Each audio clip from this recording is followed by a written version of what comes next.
sommet extraordinaire des chefs d'État et de gouvernement de la CENSAD au Tchad. Le président de la République, Alassane Ouattara, y participe. Dans ce journal, on évoquera la question de l'interdiction prochaine des sachets plastiques en Côte d'Ivoire. Et puis l'impuissante face à la menace djihadiste, l'armée malienne demande un appui international. Madame, Monsieur, bonsoir. Merci de vous informer sur RTI 2. Veuillez nous excuser pour le retard avec lequel démarre ce journal. Toutes nos excuses. Direction N'Djamena pour commencer. La capitale tchadienne accueille le sommet extraordinaire de la CENSAD. Le président de la République, Alassane Ouattara, participe à cette rencontre de la communauté des États sahélo-sahariens. Au menu, l'adoption de la charte révisée de l'organisation et la crise malienne. Michel Digré. Le sommet extraordinaire de la communauté des États sahélo-sahariens est une rencontre qui devrait permettre à la dizaine de chefs d'État invités, dont le président Alassane Ouattara, d'adopter un nouveau texte fondateur de la communauté. Au cœur des débats des questions sécuritaires, il s'agit en outre de la situation en Libye, du conflit malien et des menaces terroristes dans plusieurs pays de la région. La communauté des États sahélo-sahariens, CENSAD, est une organisation internationale regroupant 28 États africains. Elle a été créée le 4 février 1998 à Tripoli, la capitale libyenne, à l'issue du sommet réunissant des chefs d'État de la Libye, du Mali, du Niger, du Soudan et du Tchad. La CENSAD vise la libre circulation des personnes et des biens, la promotion du commerce extérieur et l'harmonisation des systèmes éducatifs au sein des pays membres. La Côte d'Ivoire déclare la guerre aux sachets plastiques. Ces emballages représentent, selon les experts, un risque majeur pour l'environnement et la santé. Alors leur usage et leur production bientôt interdits. En attendant, ces sachets plastiques continuent de faire la loi dans notre environnement. Michel Digré. Fabriqués en une seconde, utilisés en quelques minutes, les sacs plastiques mettent entre 1 et 4 siècles pour se dégrader dans la nature. Ils se confondent désormais au paysage abidjanais et y occupent une place de choix. Comme moi j'ai un petit coin, si je finissais de boire le sachet qui est dans ma main, comme je dépose ça dans salité là, donc comme aujourd'hui est samedi, lui qui ramasse mes sachets, il va venir vider ça pour aller. Après leur utilisation, la gestion des sacs plastiques devient un fardeau pour les riverains. Ils se retrouvent dans les caniveaux et dans les rues, polluant ainsi l'environnement. C'est hier là, on l'a levé tout coloris là, dans le caniveau là, hier là. Après ça là, il a dit qu'il n'est qu'à venir pour regarder. Ce qu'on l'a fait là, c'est pas bon. Quand tous les mois il a parlé, il a dit que pourquoi ta mère dans le caniveau là. Il dit non. Ça devenait par là toujours. Qui fait ça? Mais c'est les gens qui parlaient sur la route là, c'est ça, la mer, comment ça s'appelle dans le caniveau là. Il y a beaucoup de chercher. Ça nous fatigue même. Mais on fait comment? Il n'y a pas de travail. Les substances chimiques qu'ils contiennent sont à la base de graves maladies telles que les cancers et les atteintes au système nerveux. Le gouvernement ivoirien entend très bientôt interdire la production et l'importation de sachets plastiques non biodégradables. Si le gouvernement a pris une décision de suspendre ça, nous pensons que c'est une bonne chose. Parce que des fois, quand il pleut là, les femmes prennent ça et jettent ça dans l'eau usée. Dans l'eau usée, ils prennent ça pour venir bloquer au niveau d'ici là. Les premiers sacs en plastique apparaissent aux États-Unis en 1957. Les productions explosent dans les années 70. Leurs effets néfastes sur l'environnement sont confirmés. 2 minutes, le temps de ce commentaire, mais assez suffisant pour produire plus d'1 million de sacs plastiques à travers le monde. Une autre pratique qui pollue l'environnement, le déversement de produits dangereux par les entreprises industrielles.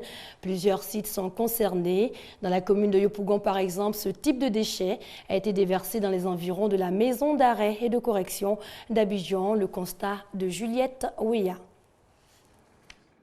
Maison d'arrêt et de correction d'Abidjan, commune de Yopougon. C'est ici que la majorité des usines du district d'Abidjan déversent les produits et déchets industriels dangereux. Selon les riverains que nous avons rencontrés, plusieurs camions se débarrassent nuitamment des rejets liquides ou solides issus des produits industriels utilisés par ces usines. Ils sont souvent brûlés ou carrément enfouis dans le sol. Les camions qui viennent là, viennent à l'absence des gens. On ne les voit pas et puis bon, si on veut voir en cachette, la nuit, on ne peut pas savoir qu'est-ce que c'est. On croyait que c'est du sable, ils viennent, ils versent et puis ils sont partis. Ces produits contiennent-ils du mercure, du zinc, du plomb ou du cyanure, comme le dit la rumeur? Nul ne saurait répondre à cette question, puisque les responsables de ces entreprises industrielles refusent tout commentaire. Ces sites sont nauséabonds, et vu les céphalées qu'ils provoquent chez l'être humain, il est certain que ces produits sont toxiques. Cependant, bravant le danger, certaines populations se risquent à fouiller ces résidus pour les recycler de façon traditionnelle. Il y a des trucs qui sont un peu périlleux que les gens viennent jeter ici. Les sachets, les bouteilles. Donc nous, ça nous arrange aussi. On cherche ça et puis on va vendre. Souvent, 1 kilo, ça peut être 100 francs. Souvent, 1 kilo, 75, ça dépend. Payer l'argent. Payer 1000 francs. Et dans les environs de ces sites, des maisons en construction. Comme si les agences immobilières ou les propriétaires de ces habitations avaient décidé d'ignorer sciemment le danger ou voudraient le défier. Logiquement, les entreprises industrielles du district d'Abidjan doivent déverser leurs déchets polluants à la décharge d'Akwedo ou, s'ils sont trop nocifs, contacter un opérateur spécialisé ou expert capable de les détruire sans nuire aux populations riveraines. Mais vu le laxisme, il est urgent que l'État ivoirien prenne des mesures radicales contre ces entreprises afin de prévenir le pire. Justement, sur le même sujet, le gouvernement ivoirien a porté plainte contre plusieurs entreprises industrielles. Elles sont accusées d'avoir déversé des déchets dangereux sur plusieurs sites de la commune de Yopougon. Environnement toujours, la SCAD s'intéresse à nos forêts. Les membres de cette institution savante se sont rendus aujourd'hui au Parc national du Banco. L'intérêt de cette visite guidée, voir de près un exemple type de forêt primaire. Nous écoutons le compte-rendu de Laetitia Manglé. À l'ombre de grands arbres ce samedi, des hommes et des femmes, des sexagénaires pour la plupart en tenue décontractée, parcourent à pied plusieurs kilomètres. Les membres de l'Académie des sciences, des arts, des cultures d'Afrique et des diasporas africaines, ASCAD, ont voulu joindre l'utile à l'agréable en effectuant une mission d'étude, découvrir davantage les 3474 hectares de la forêt du Banco et profiter de ses attributs naturels. La forêt, c'est non seulement la richesse matérielle, mais la richesse intellectuelle. Donc, aujourd'hui, nous sommes venus pour connaître, pour apprendre encore. La forêt du Banco doit faire partie des éléments de connaissance de l'Académie. C'est un parc national, ça veut dire que c'est riche en oxygène et je pense que les personnes d'un certain âge vont profiter de cette oxygénation pure. Marcher aussi, c'est du sport. Pour cette randonnée en pleine nature, l'Office ivoirien des parcs et réserves sert de guide. Le directeur général de la structure a instruit les touristes du jour sur le rôle et l'importance du parc national du Banco, tout en rappelant les dispositions sécuritaires. Après le stress dans l'intérieur de la ville, on peut venir facilement ici pour se recréer dans la nature. Au parc national du Banco, il n'y a pas de problème de sécurité. Et nous disposons d'une brigade mobile pour assurer la sécurité des gens à l'intérieur du Banco. La visite guidée a été animée par le professeur Laurent Akéassi, l'homme qui parle aux plantes, et d'autres membres de l'ASCAD. Elle marque la clôture des activités de l'Académie sur l'environnement, initiée depuis 2010. La GECI, l'Association générale des élèves et étudiants de Côte d'Ivoire, en quête d'une justice et d'une réconciliation véritable. Une conférence publique pour mieux s'imprégner du sujet. C'était à l'université Félix Houphouët-Boigny de Cocody. Franck Quadio. Le syndicalisme en milieu estudiantin, désormais constructif, la démarche est empruntée par la GECI, l'Association générale des élèves et étudiants de Côte d'Ivoire, qui veut renoncer à la violence et s'inscrire comme acteur de cohésion sociale. Aujourd'hui, c'est le nouveau départ. Donc, il est mieux et intéressant que les étudiants de Côte d'Ivoire puissent se retrouver.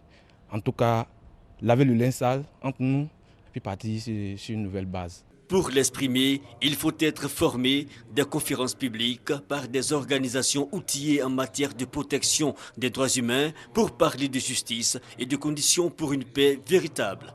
La justice doit aider à la promotion et à la protection des droits de l'homme.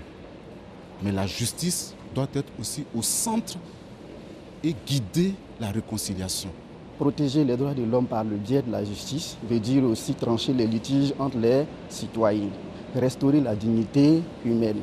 Par conséquent, en protégeant les droits de l'homme par le biais de la justice, on arrive à instaurer la cohésion sociale. Un message qu'entend relayer l'AGESI, la structure syndicale va sillonner universités et écoles pour prêcher la paix et la réconciliation. L'inspecteur d'éducation, c'est celui qui conseille et oriente l'élève dans ses choix de carrière scolaire et universitaire.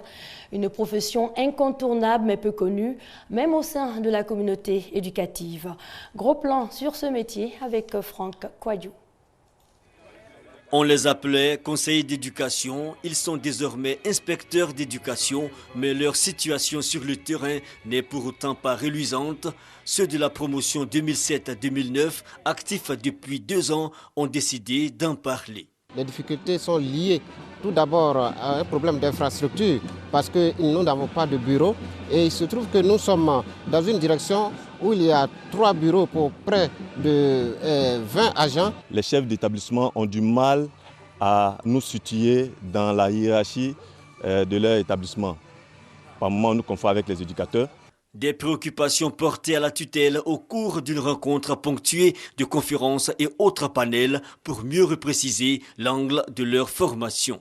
L'inspecteur d'orientation est plus connu pour celui qui se charge d'affecter des étudiants ou bien d'affecter des bacheliers ou bien des élèves. Or, nous avons une dimension psychologique. Les inspecteurs d'éducation veulent contribuer à la réforme de l'orientation scolaire, un appel entendu par la tutelle. En faisant la promotion du triptyque responsabilité, excellence et compétitivité, vous réussirez à faire reculer les frontières de la contre-performance partout où besoin sera. Au nombre de 460, les inspecteurs d'orientation de la promotion 2007-2009 entendent à terme créer un réseau d'échanges et de partage d'expériences afin d'être plus efficaces sur le terrain. On parle santé à présent, fin de la caravane Mieux manger pour bien vivre, une caravane sur les bonnes pratiques en matière de nutrition.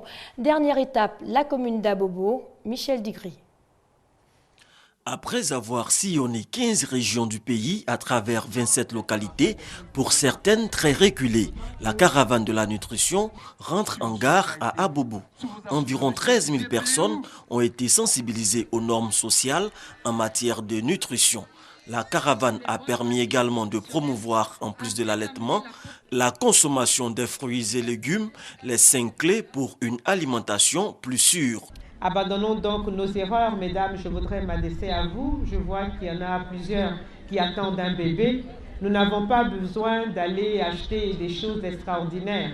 La Côte d'Ivoire a la chance d'avoir sur son sol des fruits, papaye, orange, mangue et tout, des légumes, un peu de tout. Tout pousse ici en Côte d'Ivoire, mes sœurs. Et je pense qu'avec le mil, sorgho, le riz et tout, il y a beaucoup de choses que nous pouvons faire pour nourrir la famille sainement, sans un abus d'huile, sans un abus de gras, juste la touche qu'il faut afin que nos enfants se portent bien.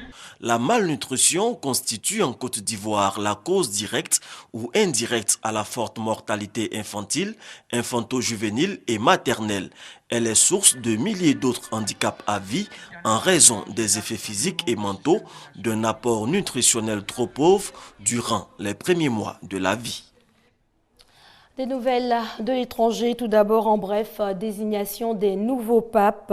Le conclave chargé d'élire le remplaçant du pape Benoît XVI pourrait s'ouvrir avant le 15 mars. Le pape Benoît XVI, rappelons-le, avait en début de semaine annoncé la renonciation à son pontificat. Au Mali, le premier tour de la présidentielle est annoncé pour le 7 juillet prochain et pourtant la sécurisation des villes n'est toujours pas effective. L'armée malienne, impuissante face à la menace djihadiste, demande un appui international. Au point de contrôle de Gao, en dehors de la ville, c'est dans une grande nervosité que les hommes du colonel Touareg Al-Hadji Gamou contrôlent les déplacements. Recherche d'armes ou d'explosifs. Selon lui, la situation militaire dans le Nord Mali réclame d'urgence un appui international. Le territoire est très vaste et très grand. C'est vrai, les Français sont là, ils sont bien engagés, ils ont fait vraiment un travail très important, mais le territoire est très vaste. Il a besoin d'aide vraiment du monde entier. Depuis la reprise de la ville par les forces françaises et maliennes, la contre-offensive islamiste bat son plein. Déjà 2 attentats suicides et de nombreux affrontements à l'arme automatique dans les rues. Des combats de guérilla qui pourraient durer encore très longtemps. La menace, c'est parce que juste on est en face de différents groupes djihadistes bien armés, qui connaissent bien ces déserts, qui sont répartis partout et qui sont très mobiles, et très nombreux aussi. En ce sens, la découverte récente d'une correspondance entre responsables d'AQMI dans les décombres à Tombouctou. La stratégie d'Al-Qaïda est concertée dans tout le Sahel et s'appuie sur l'adhésion des populations locales. Dans ce contexte, les contrôles d'identité pour éviter l'infiltration de combattants dans les villes se multiplient. La restauration de la sécurité s'annonce encore plus complexe que prévu. C'est la fin de cette édition. Merci à vous de l'avoir suivi. Vous pourrez la retrouver sur notre site internet et sur tous nos réseaux sociaux. Bonsoir.